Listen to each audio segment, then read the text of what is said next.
Pakistan Prime Minister Imran Khan met Russian President Vladimir Putin in Moscow, probably a few hours after he ordered strikes on Ukraine. Prior to that, there were rumors that Imran Khan's visit was cut short amid Russia-Ukraine tensions. Refuting such reports, Information Minister Fawad Chaudhry, who was part of the Pakistani delegation, later confirmed that Khan was on his way to meet President Putin. The meeting between Khan and Putin on February 24 reportedly focused on economic and energy cooperation. This is the first time in 23 years that a Pakistani leader has visited Moscow. Before Khan, then Prime Minister Nawaz Sharif had made an official visit to Russia in March 1999, according to RIA Novosti news agency. Khan and Putin held wide-ranging consultations on bilateral relations as well as regional and international issues of mutual interest, a statement from the Pakistan PMO said.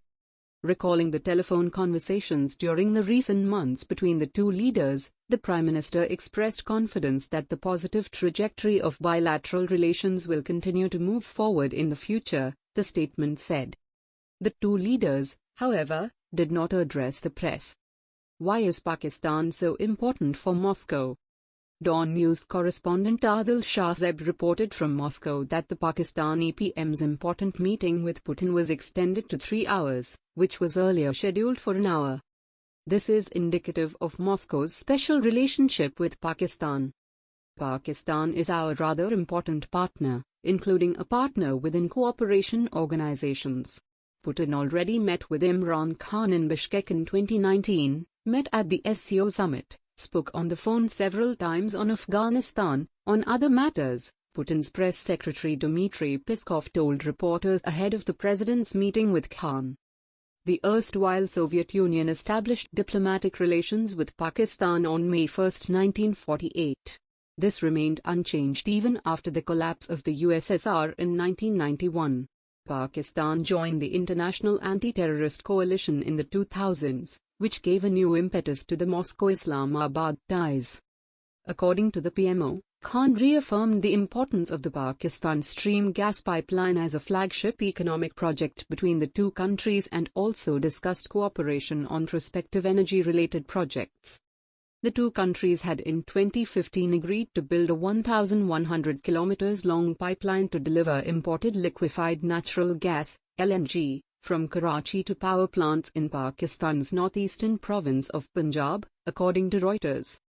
The cost of the project is estimated between $1.5 billion and $3.5 billion, of which Russia will bear 26% and the remaining 74% by Pakistan.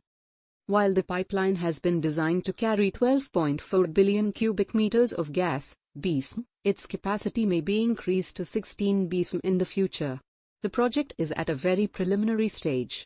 Only feasibility studies are being conducted at present, with no formal date has been scheduled for its launch. The two countries also share a close trade partnership.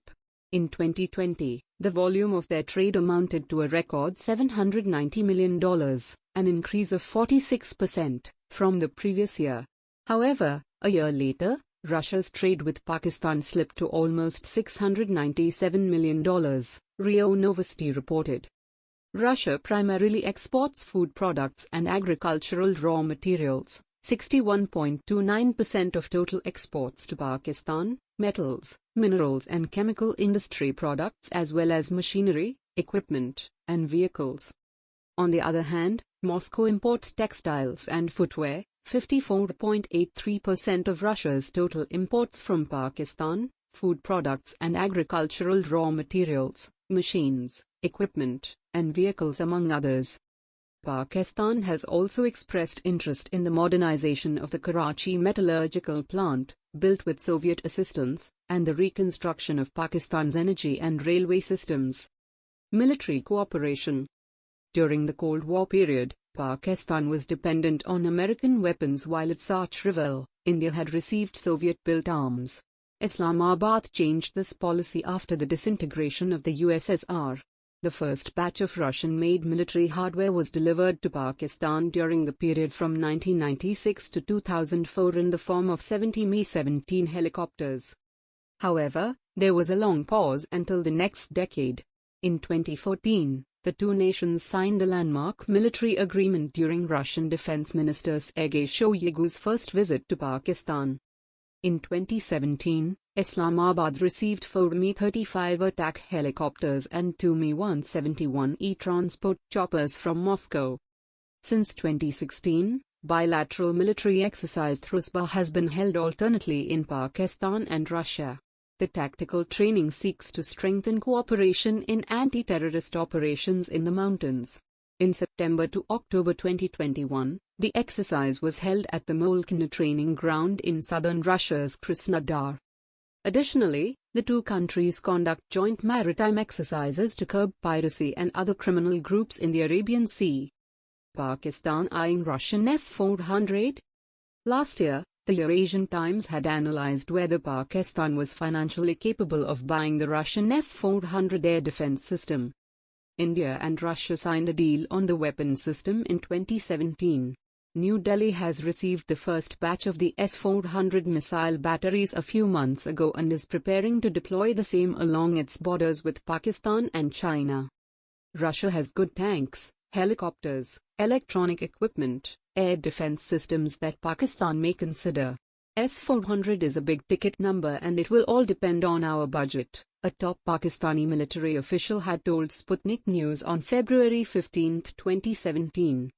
At that time, questions were raised whether Pakistan would be able to spend that kind of money required to buy S400. According to an analysis published in The Diplomat, Pakistan would require $2.5 billion to buy at least 3 regiments of S-400. Given that Pakistan was not able to or willing to pay $700 million for 8 F-16 fighter jets, a clear budgetary priority, from the United States in 2016 following Washington's refusal to provide foreign military financing, FMF, support, it is highly doubtful that the country's defense ministry would allocate $2 billion or more for a new missile air defense system in the near future given other defense priorities, defense analyst Franz Stefan Gady wrote.